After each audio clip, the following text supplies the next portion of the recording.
Hey there, guys. This is Mr. George. We're going to be talking about the Constitution a little bit more. Now, I know you guys already took a test on part of the Constitution, but really you only covered the preamble, Article 1 and Article 2 of the Constitution. Now we're going to move on to Article 3 of the Constitution. This is a continuation of Unit 2. This will officially be Web Lecture 2.6. And in 2.6, we're going to be talking about the judicial branch. Now, the judicial branch is what we know as the Supreme Court of the United States. The Supreme Court of the United States is the highest court in the United States, meaning that it has the final say of all courts in the United States. It is the head of the judicial branch of the federal government. In fact, it is the only court that was established by the Supreme Court, by the Constitution. Now, once the Constitution was in effect and our federal government was active, other parts of the judicial branch were added. District courts, circuit courts, etc. were added to the court system, but originally, as written in the Constitution, the Supreme Court is the only court that is recognized, thereby making it the highest court in the land. Now, what does that mean? The highest court in the land means that they have the official say. No other court in the United States can overrule them, and therefore they need a leader, and that leader is the Chief Justice of the United States. Chief Justice of the United States currently is John Roberts, and he is the head of the judicial branch of the United States, meaning that he presides over the Supreme Court. Now, that doesn't give him any more power than any of the other justices of the Supreme Court. That just means that he runs the court. Basically, he is the judge of the justices. So that's how that works out, and it's not necessarily given by seniority or by terms served, because when John Roberts was appointed as a justice of the Supreme Court, he was appointed as Chief Justice because the previous Chief Justice had passed away. Now, there are 8 other justices. They're called associate justices. Now, those associate justices, just like the Chief Justice, are nominated by the President and then confirmed by the Senate. So this can sometimes be a lengthy process depending on who the nominee is. And it's so important that they go through this step because these people are appointed to their job for life. That does not mean that they have to. It's not like a life sentence in the Supreme Court, but they have the opportunity, if they want to stay on the court for life. As I mentioned before, the former Chief Justice of the United States died and had to be replaced. His name was William Rehnquist, and he literally took that meaning. But there are other justices, Justice Stevens and Justice Bader Ginsburg, who served for quite some time, each of them, but have recently retired, and they just wanted to stop. They were done being on the Supreme Court. It's quite a time-consuming job. So the question is, what does the Supreme Court do? And they hold 2 different types of jurisdiction, which means that those are the cases that they hear. One type is original, and the other is appellate jurisdiction.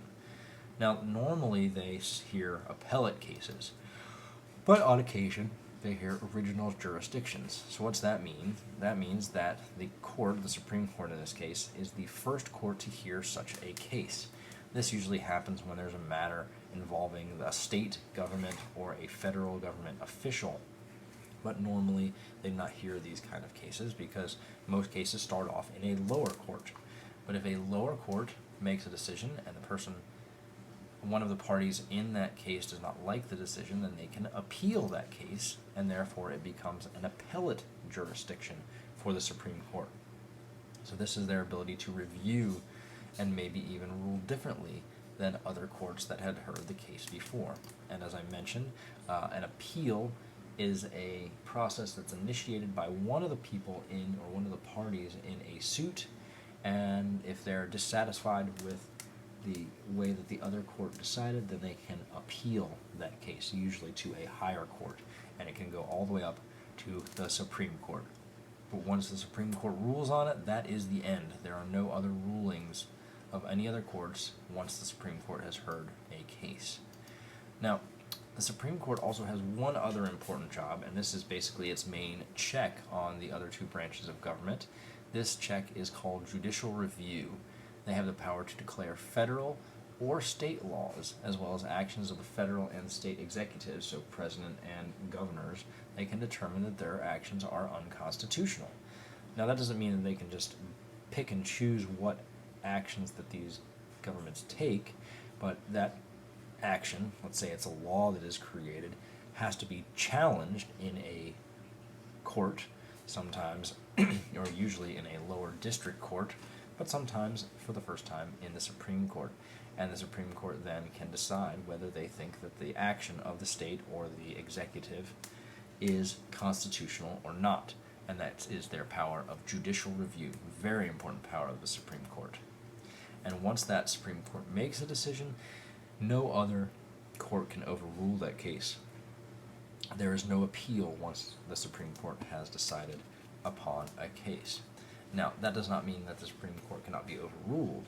They can be, but only in one circumstance, and that is if the federal legislature amends the Constitution, because basically the judgment of the Supreme Court is based on the Constitution, and if they judge something is unconstitutional, but then the Constitution is changed to make it constitutional, then therefore their ruling will be overturned. But this is very, very rare, because creating an amendment is a very difficult process.